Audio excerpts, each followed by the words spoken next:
Hello everyone, NCERT Hindi medium में आप सभी का स्वागत है। आज हम अध्याय 6 किशोरावस्था, वृद्धि एवं परिवर्तन की अवस्था का अध्ययन करेंगे। चलिए अध्ययन प्रारंभ करते हैं। पादप की यात्रा सामान्यतः बीज के अंकुरण से आरंभ होती है। उचित पोषण से बीज नवोदिबद्ध बन जाता है और फिर तरुण पादप में विकसित हो जाता है। यह यात्रा कुछ विशिष्ट परिवर्तनों द्वारा चिन्हित होती है। इनमें से कुछ परिवर्तन दृष्टिगत होते हैं, जैसे उसकी ऊंचाई में वृद्धि, अधिक पत्तियों एवं फलों, नए बीजों का विकास, इन बीजों से नए पौधों का उगना। इसकी संभावना न के बराबर है कि नवोद्भिदों में अंकुरण के तत्काल बाद ही बीज उत्पन्न करने की क्षमता विकसित हो जाए। बीज उत्पन्न करने में सक्षम होने के लिए उसे बड़ा और परिपक्व होना आवश्यक है। इसी प्रकार जंतुओं को भी जनन करने से पूर्व बड़ा और परिपक्व होने की आवश्यकता होती है। कुछ जंतु अंडे देते हैं, जिन्हें सेने से बच्चे निकलते हैं, जबकि अन्य जंतु जैसे मनुष्य शिशुओं को जन्म देते हैं। दोनों ही स्थितियों में वे क्रमशः क्रमिक वृद्धि से समय के साथ विकसित होते हैं। मनुष्य की जीवन यात्रा को विभिन्न अवस्थाओं में विभाजित किया जा सकता है, जैसे शैशवावस्था, बाल्यावस्था, किशोरावस्था, वयस्क अवस्था और वृद्धावस्था। प्रत्येक व्यक्ति इन अवस्थाओं का अनुभव अपनी वृद्धि और विकास गति की दर के अनुसार करता है और हर व्यक्ति में प्रत्येक अवस्था की समयावधि अलग-अलग हो सकती है। शैशवावस्था से वयस्क अवस्था तक हमारे शरीर में विभिन्न परिवर्तन होते हैं। 10 से 12 वर्ष की आयु तक अधिकांश परिवर्तन लंबाई और भार से संबंधित होते हैं। इसके पश्चात अन्य स्पष्ट परिवर्तन होने आरंभ हो जाते हैं, जो किशोरावस्था के आरंभ होने को इंगित करते हैं। यह द्रुत वृद्धि और विकास की अवधि है, जो विशिष्ट रूप से 10 से 19 वर्ष की आयु की अवधि में होती है। किशोरावस्था के दौरान शरीर वयस्क होने के लिए तैयार होने लगता है। अधिकांश सजीवों की भांति मानव शिशु भी जन्म के तत्काल बाद जनन नहीं कर सकते हैं। जनन करने में सक्षम होने के लिए मानव शिशु के शरीर की वृद्धि कर परिपक्व अवस्था तक पहुंचने की आवश्यकता होती है। मनुष्य जैसे जैसे वृद्धि और विकास करते हैं, वे महत्वपूर्ण शारीरिक, संवेगात्मक और व्यवहारगत परिवर्तनों का अनुभव करते हैं और जनन करने की क्षमता अर्जित करते हैं। इनमें से कुछ परिवर्तन अत्यंत स्पष्ट रूप से दृष्टिगोचर हो सकते हैं, जबकि अन्य आंतरिक रूप से होते हैं और ये दृष्टिगोचर नहीं होते हैं। इस अध्याय में आप किशोरावस्था के संबंध में जानकारी प्राप्त करेंगे तथा इसका महत्व समझेंगे और यह सीखेंगे कि इस अवस्था का दायित्वपूर्ण निर्वहन आप कैसे करेंगे। 6.1 आयु के साथ वृद्धि, किशोर वय के वर्ष। ग्रीष्मकाल के दौरान वेंकटेश अपने नाना नानी के घर गया।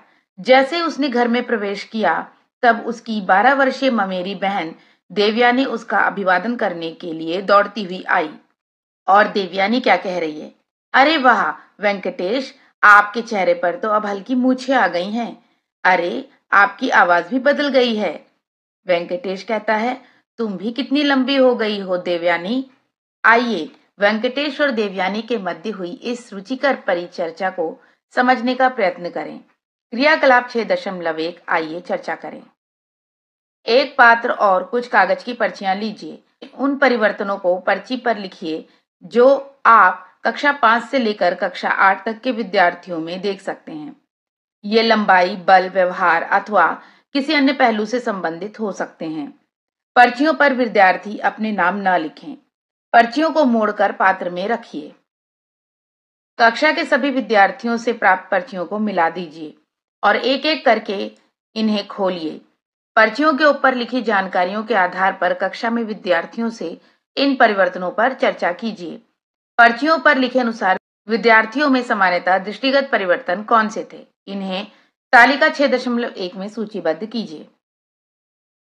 ये देखिए बच्चों, तालिका 6.1 वृद्धि, बड़े होने के दौरान होने वाले सर्वाधिक सामान्य परिवर्तन। ये क्रम संख्या है, ये परिवर्तन है और ये आपके अवलोकन। लंबाई और कद, आपको अपना अवलोकन यहाँ लिखना है। भार और बल और स्वरूप, इसके अलावा भी अन्य कोई परिवर्तन हो तो आप लिख सकते हैं। क्या आपने भी इनमें से कुछ परिवर्तनों का अनुभव किया है? यदि हाँ, तो इसका कारण यह है कि आप भी क्रमिक रूप से इस अवस्था में पहुंच रहे हैं।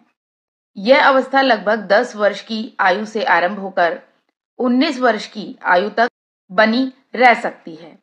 यह प्रायः बाल्यावस्था और वयस्क अवस्था के मध्य विकास की अवस्था है, जिसे किशोरावस्था कहते हैं। तालिका 6.1 का विश्लेषण करने पर आपने संभवतः निम्नलिखित परिवर्तनों को देखा होगा। लंबाई या कद का बढ़ना। जन्म के साथ ही हमारे शरीर में निरंतर वृद्धि और विकास होता रहता है, जिसमें लंबाई या कद का बढ़ना सम्मिलित है। तथापि किशोरावस्था के दौरान लंबाई में वृद्धि अधिक स्पष्टता दिखाई देती है। शरीर की संरचना में परिवर्तन, भार और बल में वृद्धि। लड़कों में वृद्धि के समय लंबाई के साथ साथ उनके भार में वृद्धि होती है तथा उनका सीना और कंधे थोड़े चौड़े हो जाते हैं। लड़कियों के शरीर में भी लंबाई और भार में परिवर्तन होते हैं तथा अन्य परिवर्तन भी होते हैं, जैसे स्तनों का विकास। आवाज में परिवर्तन। किशोर वय लड़कों में वाक यंत्र की वृद्धि होने से उनकी आवाज भारी हो जाती है। वाक यंत्र हमारे गले में स्थित एक संरचना है जो हमें बोलने में सहायता करती है। इस वृद्धि को गले के क्षेत्र में एक उभार के रूप में भी देखा जा सकता है, जिसे कंठमणि यानी कि एडमस एप्पल कहते हैं। यद्यपि यह सभी व्यक्तियों में स्पष्ट दिखाई नहीं देता है। किशोर वय लड़कियों में भी वाक यंत्र विकसित होता है, परंतु वह लड़कों के वाक यंत्र जितना बड़ा नहीं होता, जिससे उनकी आवाज में बहुत कम परिवर्तन होता है। शरीर के विभिन्न भागों में बालों का दिखना। लड़के और लड़कियों दोनों अपने शरीर के विभिन्न भागों जैसे बगल में और जंघन क्षेत्र में बालों की वृद्धि का अनुभव करते हैं। लड़कों में प्रायः चेहरे पर बाल आ जाते हैं, जो बाद में उनके वयस्क होने की और अग्रसर होने पर दाढ़ी मूंछ में परिवर्तित हो जाते हैं। कुछ लड़कों में सीने और पीठ पर भी बाल विकसित हो सकते हैं, जबकि कुछ लड़कियों में बालों की स्पष्ट वृद्धि नहीं होती। बालों के आने के स्थान एवं समय में भिन्नता होना पूर्णतः सामान्य है। चेहरे की त्वचा में परिवर्तन, मुहासे निकलना। किशोरावस्था के वर्षों में होने वाला एक अन्य सामान्य परिवर्तन एक्ने नामक त्वचा संबंधी स्थिति है, जिसमें छोटे लाल मुहासे दिखाई देते हैं। ये सामान्यतः चेहरे पर दिखाई देते हैं। एक्ने किशोरावस्था में त्वचा से होने वाले तैलीय स्रावों के बढ़ने के कारण होता है, जो त्वचा के छिद्रों को अवरुद्ध करके संक्रमण कर सकता है। एक्ने एक स्थिति है और मुहासे होना उसकी अभिव्यक्ति है। स्मरण रखने योग्य प्रमुख तथ्य। परिवर्तन चाहे लंबाई या कद में हो, आवाज में हो अथवा चेहरे के बालों में हो, यह जानना अत्यंत महत्वपूर्ण है कि विभिन्न व्यक्तियों में इन परिवर्तनों का समय, उनकी प्रकृति और उनकी मात्रा अलग अलग होती है। ये भिन्नताएं पूर्णतः सामान्य हैं। प्रत्येक व्यक्ति किशोरावस्था का अनुभव अपनी वृद्धि और विकास की दर के अनुसार करता है। इसकी समयावधि भी एक व्यक्ति से दूसरे व्यक्ति में भिन्न होती है। अब हम किशोरावस्था में होने वाले कुछ परिवर्तनों को समझ गए हैं, विशेष रूप से ऐसे परिवर्तनों को जो सरलता से दिखाई देते हैं। इनमें से कुछ विशेषताएं जैसे आवाज में परिवर्तन, लड़कों में चेहरे और सीने पर बालों का उगना और लड़कियों में स्तनों का विकास होना जनन की प्रक्रिया में प्रत्यक्षतः सम्मिलित नहीं है, परंतु ये विशेषताएं स्त्रियों और पुरुषों के मध्य अंतर करने में सहायक होती हैं। इस कारण से यह द्वितीयक लैंगिक विशेषताएं कहलाती हैं। द्वितीयक लैंगिक विशेषताएं वे प्राकृतिक संकेत हैं जो ये दर्शाते हैं कि शरीर वयस्क अवस्था के लिए तैयारी कर रहा है। ये यौनारंभ को चिन्हित करती है। यौनारंभ वह अवस्था है जिसमें किशोर के सभी बाह्य और आंतरिक परिवर्तन होते हैं, जिनसे वह जनन करने में सक्षम एक वयस्क व्यक्ति में परिवर्तित हो जाता है। 6.2 जनन क्षमता को इंगित करने वाले परिवर्तन। किशोरावस्था की पहचान न केवल शारीरिक रूप से परिलक्षित परिवर्तनों द्वारा होती है, अपितु आंतरिक परिवर्तनों के द्वारा भी होती है, जो बाहर से दिखाई नहीं देते हैं। ऐसा ही एक परिवर्तन जनन में सम्मिलित विभिन्न संरचनाओं की परिपक्वता है। लड़के और लड़कियां दोनों ही क्रमिक रूप से इन परिवर्तनों का अनुभव करते हैं। और ये परिवर्तन बड़े होने के सहज यानी स्वाभाविक भाग हैं। किशोर वय लड़कियों से संबंधित एक महत्वपूर्ण आंतरिक परिवर्तन आर्तव चक्र यानी ऋतु चक्र का आरंभ है। यह प्रति 28-30 दिन में होता है और इसे प्रचलित रूप से माहवारी यानी पीरियड्स कहते हैं। कई स्वस्थ लड़कियों में ऋतु चक्र 21 से 35 दिन का हो सकता है, जो सामान्य अवधि 28 से 30 दिन से कम या अधिक हो सकता है। ऋतु चक्र एक प्रमुख प्राकृतिक प्रक्रिया है और ये अच्छे जनन स्वास्थ्य के संकेतों में से एक है। चक्र का वह चरण जिसमें शरीर से रक्तस्राव होता है उसे मासिक धर्म कहा जाता है। इस चक्र की अवधि 3 से 7 दिनों तक की हो सकती है। कुछ लड़कियों को इन दिनों में पेट के निचले भाग में दर्द या कष्ट का अनुभव हो सकता है। सामान्यतः 45 से 55 वर्ष की आयु के मध्य मासिक धर्म स्वाभाविक रूप से बंद हो जाता है, जो किसी स्त्री के जीवन में जनन क्षमता के अंत को चिन्हित करता है। मासिक धर्म के बारे में मिथकों को तोड़ना। मासिक धर्म के विषय में अनेक गलत धारणाएं प्रचलित हैं, जिनमें लड़कियों को प्रायः अनावश्यक डर, लज्जा, यहाँ तक कि अपराध का बोध भी होता है। इन धारणाओं ने कुछ मिथकों और वर्जनाओं को जन्म दिया है। ऐसे मिथकों और वर्जनाओं में ऋतुस्राव लड़कियों को अन्य परिजनों से अलग रखना दुर्भाग्यवश आज भी प्रचलन में है। मासिक धर्म एक प्राकृतिक प्रक्रिया है और इन मिथकों का कोई वैज्ञानिक आधार नहीं है। मासिक धर्म के प्रति वैज्ञानिक दृष्टिकोण को प्रोत्साहित करके हम महिलाओं के अच्छे जनन स्वास्थ्य को बढ़ावा देने की आवश्यकता को समझने में समाज की सहायता कर सकते हैं और महिलाओं के द्वारा एक स्वच्छ जीवन शैली अपनाने की दिशा में सकारात्मक योगदान दे सकते हैं। किशोरावस्था केवल शारीरिक परिवर्तन या जनन क्षमता से संबंधित परिवर्तनों के बारे में ही नहीं है, अपितु इसमें संवेगात्मक तथा व्यवहारगत परिवर्तन भी सम्मिलित हैं। आइए हम इन पर चर्चा करें। 6.3 किशोरावस्था में संवेगात्मक और व्यवहारगत परिवर्तन।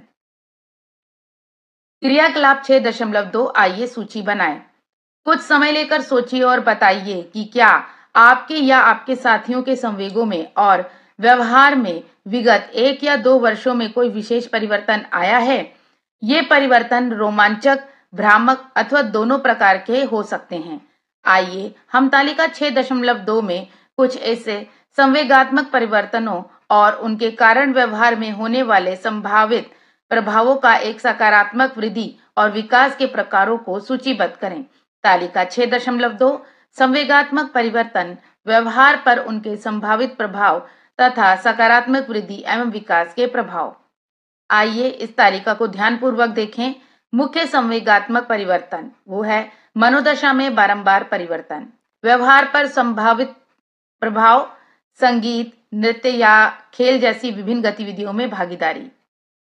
इसके बाद सकारात्मक वृद्धि एवं विकास के प्रकार, आत्म अन्वेषण और ऐसी गतिविधियों में सम्मिलित होना जो रचनात्मकता और नवाचार को जन्म दे सकती है। इसके बाद अगला देखते हैं प्रबल संवेग। इसमें व्यवहार पर क्या प्रभाव है?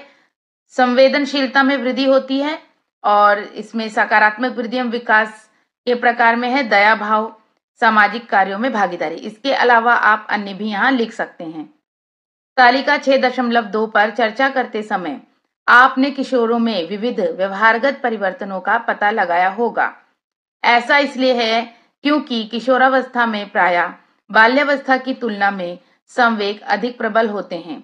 ये संवेग उनके व्यवहार को प्रभावित कर सकते हैं, जैसे वंचितों और अभावग्रस्त व्यक्तियों की सहायता करने हेतु सामाजिक पहल करना या उनमें सम्मिलित होना अथवा नए क्षेत्रों में गहरी रुचि विकसित करना। यह समझना कि हमारे संवेग किस प्रकार हमारे व्यवहार और कार्यों को प्रभावित करते हैं तथा ये हमें अपेक्षाकृत अधिक अच्छे विकल्पों के चयन में और परिस्थितियों के अनुरूप सोच समझकर प्रतिक्रिया करने में सहायता कर सकते हैं। 6.4 किशोरावस्था को एक सुखद अनुभव बनाना। किशोरावस्था की यात्रा एक अनूठा अनुभव है। जीवन की इस अवस्था के दौरान अत्यधिक जिज्ञासा और उत्तेजना हमें अपने या अपने आसपास की लगभग सभी वस्तुओं या घटनाओं या परिस्थितियों के प्रति एक नया दृष्टिकोण देती है। अच्छी आदतें, सोच समझकर लिए गए निर्णय और कुछ छोटे छोटे कार्य किशोरों के समग्र स्वास्थ्य पर सशक्त सकारात्मक प्रभाव डाल सकते हैं। आइए इसके विषय में जानें। 6.4.1 पोषण संबंधी आवश्यकताओं की पूर्ति। कक्षा 6 के अध्याय उचित आहार स्वस्थ शरीर का आधार में आपने स्वास्थ्यवर्धक आहार की आवश्यकता के विषय में सीखा। वृद्धि और विकास का काल होने के कारण किशोरावस्था में शरीर में अनेक परिवर्तन होते हैं, अतः इस समय पौष्टिक आहार का अत्यधिक महत्व है। देखिए ये बालिका क्या कह रही है। समुचित वृद्धि और खेल के मैदान में अपेक्षाकृत अच्छे प्रदर्शन के लिए हमें प्रोटीन और कार्बोहाइड्रेट की आवश्यकता होती है। यह बालक क्या कह रहा है। केवल यही नहीं, हमें पर्याप्त मात्रा में वसा, विटामिन और खनिजों की भी आवश्यकता होती है। क्रियाकलाप 6.3 आइए सूची बनाएं। स्थानीय रूप से उपलब्ध खाद्य पदार्थों, स्वास्थ्यवर्धक खाद्य स्रोतों और इनमें उपस्थित ये पोषक वृद्धि और विकास में किस प्रकार सहायक हो सकते हैं, इनके आधार पर तालिका 6.3 को भरिए। तालिका 6.3 खाद्य स्रोत, उनमें उपस्थित पोषक और उन पोषकों के कार्य। खाद्य स्रोत है दूध, श्री अन्न, मिलेट, दही, पनीर और चीज। अब देखिए यहाँ पे क्या है, इनसे प्राप्त होने वाले पोषक क्या है। अब दूध से बने पदार्थों से हमें कैल्शियम मिलता है और इनसे प्रोटीन भी मिलता है। आपको पता है कि दूध से ही घी भी बनाया जाता है और वसा हमें तली चीजों से प्राप्त होता है। और इन पोषकों के कार्य क्या है। अस्थियों की इष्टतम वृद्धि में सहायता करना। इसके बाद बच्चों प्रोटीन है। प्रोटीन हमें दालों से भी प्राप्त होता है, पनीर से प्राप्त होता है, अंडे से भी प्राप्त होता है, मछली से भी प्राप्त होता है। और इसके कार्य क्या है। समुचित वृद्धि, बल प्राप्त करने में सहायता करना और ऊर्जा स्तर बढ़ाने में सहायता करना। इसके पश्चात है पालक, राजमा, सूखे मेवे जैसे किशमिश और अंजीर। ये आयरन इनसे प्राप्त होता है, लौह तत्व, और इनसे बच्चों खनिज और विटामिन भी प्राप्त होते हैं और रक्त के बनने में ये सहायता करता है। और आपको पता है ये विटामिन और खनिज लवण जो होते हैं वो हमें रोग प्रतिरोधक क्षमता भी प्रदान करते हैं, जिससे कि हम बीमारियों से बच सकते हैं। विज्ञान एवं समाज। किशोर, विशेषकर किशोर वय लड़कियां शरीर में लौह तत्व अथवा विटामिन B12 की कमी के कारण बहुधा रक्त संबंधी स्वास्थ्य विकारों से पीड़ित होती हैं। ऐसे स्वास्थ्य विकारों के बारे में पता लगाइए। हम अपने शरीर में लौह तत्व की कमी की पूर्ति कैसे कर सकते हैं। ऐसी सरकारी योजनाओं के बारे में पता लगाइए जिनका उद्देश्य इन तत्वों की कमी से होने वाले रोगों की रोकथाम करना है। आइए वैज्ञानिक से परिचय करें। वैज्ञानिक परिचय में डोरोथी हॉस्किन एक प्रतिभावान वैज्ञानिक थी जिन्होंने विटामिन B12 की संरचना का अध्ययन किया था। सामान्य संवत 1964 में नोबेल पुरस्कार प्राप्त कर रसायन विज्ञान के क्षेत्र में यह पुरस्कार जीतने वाली वह तीसरी महिला बनी। क्या आप जानते हैं कि मानव शरीर को समुचित रूप से कार्य करने के लिए विटामिन B12 की आवश्यकता होती है। अधिकांश विटामिनों की तरह यह मानव शरीर में निर्मित नहीं हो सकता है। यह केवल हमारे द्वारा ग्रहण किया जाने वाले भोजन से प्राप्त किया जाता है। अपने शिक्षक के साथ विटामिन B12 के स्रोतों पर चर्चा कीजिए। आगे चलते हैं। 6.4.2 व्यक्तिगत स्वच्छता। किशोरावस्था के दौरान पोषण के अतिरिक्त व्यक्तिगत स्वच्छता भी अत्यधिक महत्वपूर्ण है। शरीर की स्वच्छता बनाए रखना, विशेष रूप से बगल और जंघल क्षेत्र की स्वच्छता, हमें संभावित संक्रमणों से बचा सकती है। लड़कियों में मासिक धर्म के दौरान स्वच्छता बनाए रखना उनके आराम और स्वास्थ्य दोनों के लिए आवश्यक होता है। मासिक धर्म स्वच्छता विभिन्न उपलब्ध उत्पादों यथा सैनिटरी पैड, देखिए चित्र 6.1 है। यह एक सैनिटरी पैड है जो कि मासिक धर्म के समय उपयोग किया जाता है एवं पुनः प्रयोज्य वस्त्र के पैड का उपयोग करके बनाए रखी जा सकती है। मासिक धर्म संबंधी स्वच्छता को बेहतर बनाने के लिए सरकार भी लड़कियों और महिलाओं के लिए इन उत्पादों को निशुल्क या कम मूल्य पर उपलब्ध कराने का प्रयास करती है। एक समाज के रूप में हम सभी को मासिक धर्म की स्वच्छता को बढ़ावा देने के लिए विद्यालयों और सार्वजनिक स्थलों पर आवश्यक सुविधाओं की उपलब्धता सुनिश्चित करने के प्रयास करने चाहिए। हमें सैनिटरी पैड के प्रति वर्जनाओं को कम करने के लिए एकजुट होकर आगे बढ़ना चाहिए। मासिक धर्म संबंधी स्वच्छता को बढ़ावा देने में अपना योगदान देना चाहिए। उपयोग के पश्चात सैनिटरी पैड को अखबार या कागज में लपेटकर कूड़ेदान में डालकर निपटाना भी महत्वपूर्ण है। इसके द्वारा हम सामुदायिक स्वास्थ्य और पर्यावरणीय स्वच्छता सुनिश्चित कर सकते हैं। आजकल जैव निम्नीकरणीय सैनिटरी पैड भी उपलब्ध हैं जो पर्यावरण के अनुकूल होते हैं। विज्ञान एवं समाज मासिक धर्म संबंधी स्वच्छता को बढ़ावा देने के लिए सरकार ने अनेक पहल की है। मासिक धर्म स्वच्छता योजना यानी MHS भारत सरकार द्वारा चलाई गई इस योजना के अंतर्गत ग्रामीण क्षेत्रों में किशोर लड़कियों को निःशुल्क अथवा रियायती दामों पर सैनिटरी पैड उपलब्ध कराए जाते हैं। लड़कियों को मासिक धर्म संबंधी स्वच्छता और स्वास्थ्य के संबंध में शिक्षित करने के लिए जागरूकता कार्यक्रमों का आयोजन भी किया जाता है। राष्ट्रीय किशोर स्वास्थ्य कार्यक्रम RKSK इसका लक्ष्य किशोरों के संपूर्ण स्वास्थ्य को सुधारना है, जिसमें मासिक धर्म संबंधी स्वास्थ्य एवं स्वच्छता भी सम्मिलित है।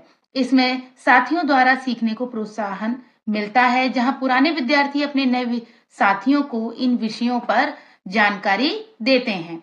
सुविधा सैनिटरी नैपकिन पहल इस पहल के अंतर्गत जन औषधि केंद्रों के माध्यम से सस्ते दामों पर जैव निम्नीकरणीय सैनिटरी पैड उपलब्ध कराए जाते हैं। इस पहल का उद्देश्य महिलाओं और किशोर लड़कियों तक स्वच्छता संबंधी उत्पादों की पहुंच को सुगम बनाना है। राज्य स्तरीय पहल कुछ राज्य सरकारों के अपने कार्यक्रम हैं, जैसे कर्नाटक में शुचि योजना और तमिलनाडु और ओडिशा जैसे राज्यों में निःशुल्क सैनिटरी नैपकिन योजनाएं। इन कार्यक्रमों का उद्देश्य सरकारी विद्यालयों में सैनिटरी पैड का निःशुल्क वितरण है। 6.4.3 शारीरिक गतिविधियां किशोरावस्था के समय नियमित व्यायाम करना और शारीरिक गतिविधियां भी अत्यंत महत्वपूर्ण होती हैं। क्या आप नियमित रूप से व्यायाम अथवा खेलकूद में सहभागिता करते हैं? आप किस प्रकार का व्यायाम करते हैं? इन गतिविधियों से आपका शारीरिक और मानसिक स्वास्थ्य उत्तम रहेगा। आपका आंतरिक बल बढ़ेगा और आपकी मनोदशा सुदृढ़ होगी। चित्र 6.2 देखिए। ये देखिए फुटबॉल, ये रस्सी कूदना, ये योगा अभ्यास, ये समस्त शारीरिक गतिविधियां हैं। 6.4.4 संतुलित सामाजिक जीवन हम सभी समाज में रहते हैं और दैनिक जीवन में एक दूसरे के साथ परस्पर संवाद करते हैं। हम सबको एक दूसरे के प्रति नम्र और आदरपूर्ण होना चाहिए। चित्र 6.3 देखिए। सहयोगात्मक अधिगम की प्रक्रिया ये देखिए। विश्वास, परस्पर सम्मान, आदरपूर्ण वार्तालाप, सचेत,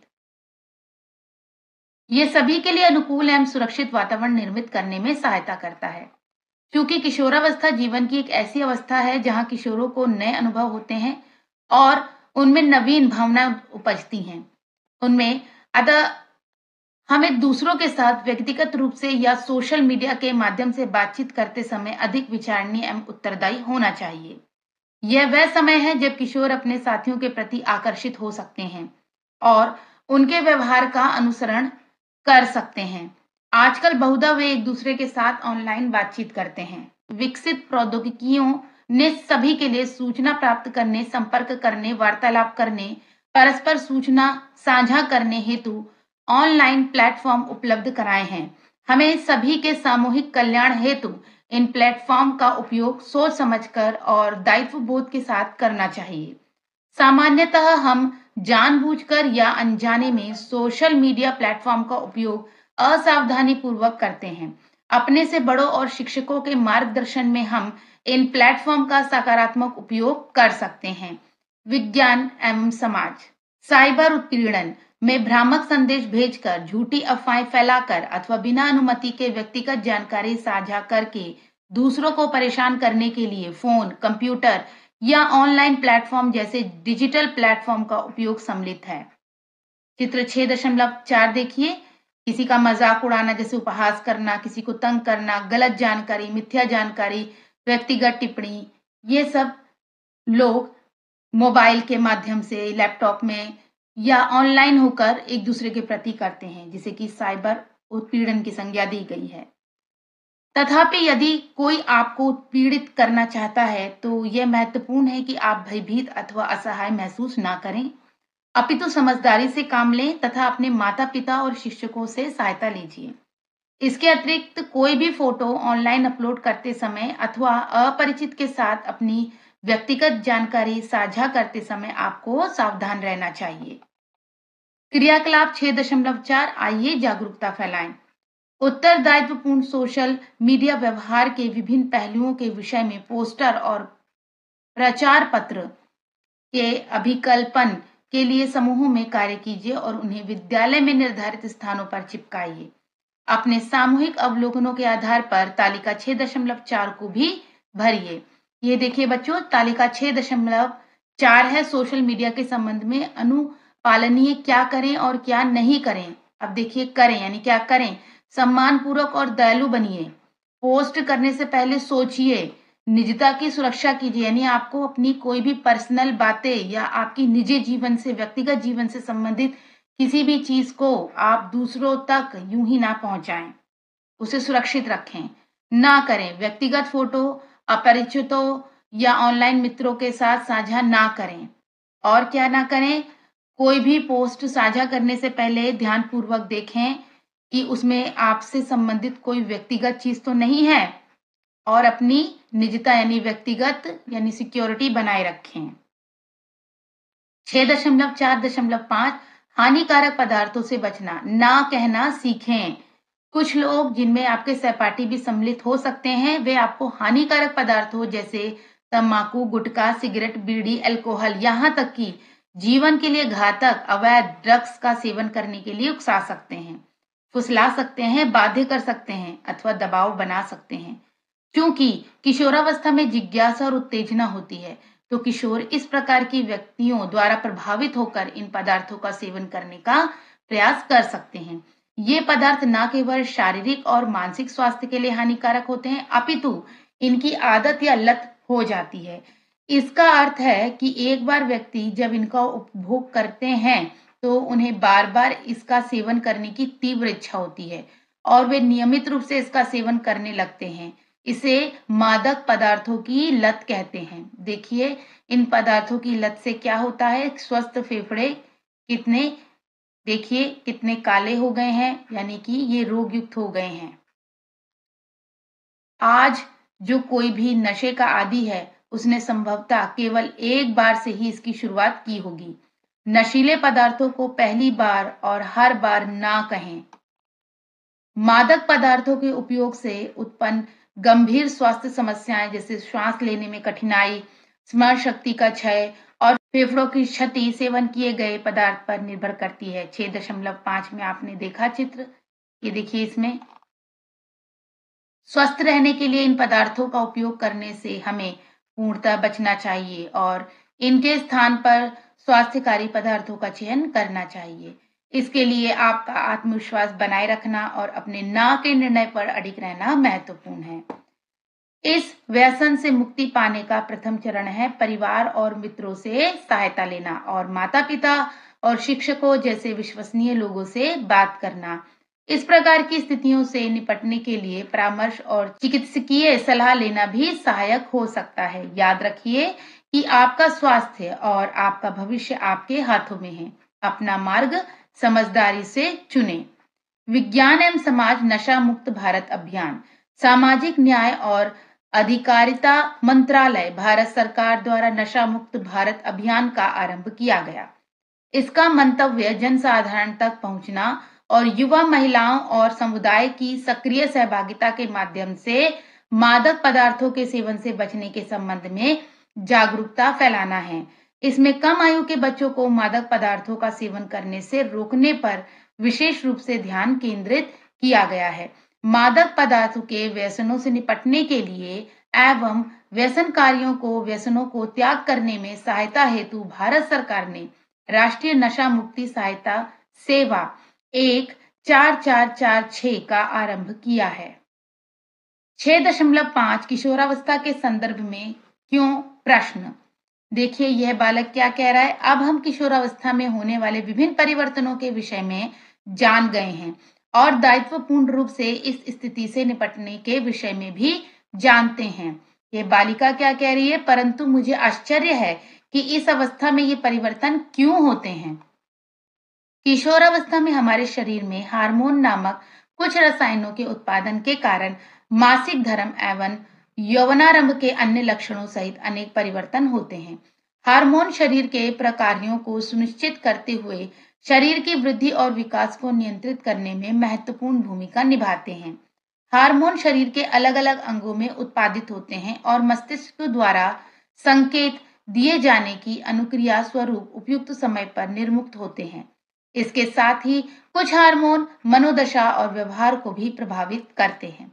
जागरूक बने रहने एवं आवश्यक होने पर सहायता और मार्गदर्शन प्राप्त करने और सही निर्णय लेने से आप अपने भावी जीवन के लिए सुदृढ़ नींव का निर्माण कर सकते हैं। तो बच्चों, अब संक्षेप में इस पूरे अध्याय को एक बार और पढ़ते हैं इन महत्वपूर्ण बिंदुओं के साथ। बाल्यावस्था से वयस्क अवस्था में परिवर्तित होने की अवधि किशोरावस्था है। सामान्यतः ये लगभग 10 वर्ष की आयु से आरंभ होकर 19 वर्ष की आयु तक रहती है। किशोरावस्था की पहचान महत्वपूर्ण और विशिष्ट शारीरिक, जैविक और संवेगात्मक परिवर्तनों से होती है। वे लक्षण जो पुरुष और महिला में भेद होने की पहचान कराते हैं, परंतु सीधे तौर पर जनन से सम्मिलित नहीं होते, उन्हें द्वितीयक लैंगिक विशेषताएं कहा जाता है। यौवनारंभ वह अवस्था है जिसमें किशोर के शरीर में प्रत्यक्ष व आंतरिक परिवर्तन होते हैं तथा वह जनन करने में सक्षम वयस्क के रूप में विकसित होता है। लड़कियों में आतर चक्र प्रारंभ होना भी किशोरावस्था को चिन्हित करता है, जिसके दौरान प्रत्येक 28 से 30 दिन के अंतराल पर उनके शरीर से रक्तस्राव होता है। इस प्रक्रिया को मासिक धर्म या माहवारी भी कहते हैं। मासिक धर्म यौनारंभ के समय प्रारंभ होता है और सामान्यतः 45 से 55 वर्ष की आयु होने पर इसका अंत होता है। किशोर अनेक संवेगात्मक और व्यवहारगत परिवर्तनों का सामना करते हैं। संतुलित और स्वस्थ आहार ग्रहण करने से और व्यक्तिगत स्वच्छता और शारीरिक गतिविधियां बनाए रखने से किशोरों को स्वस्थ बने रहने में सहायता मिलती है। मादक पदार्थों जैसे तंबाकू, अल्कोहल और ड्रग्स का शरीर और मस्तिष्क पर प्रतिकूल प्रभाव पड़ता है। इन पदार्थों के सेवन को ना कहने और इनसे दूर रहने में ही समझदारी है। किशोरावस्था के समय शरीर में होने वाले परिवर्तन मुख्य रूप से शरीर से स्रावित होने वाले कुछ रसायनों द्वारा नियंत्रित होते हैं। इन रसायनों को हार्मोन कहते हैं। उपयुक्त मार्गदर्शन और जागरूकता किशोरों को भौतिक, संवेगात्मक और व्यवहारगत परिवर्तनों का प्रभावी रूप से प्रबंधन करने में सहायता करते हैं। तो बच्चों, हमने अध्याय 6 किशोरावस्था वृद्धि एवं परिवर्तन की अवस्था का अध्ययन कर लिया है। मिलते हैं नेक्स्ट वीडियो में। Good bye everyone.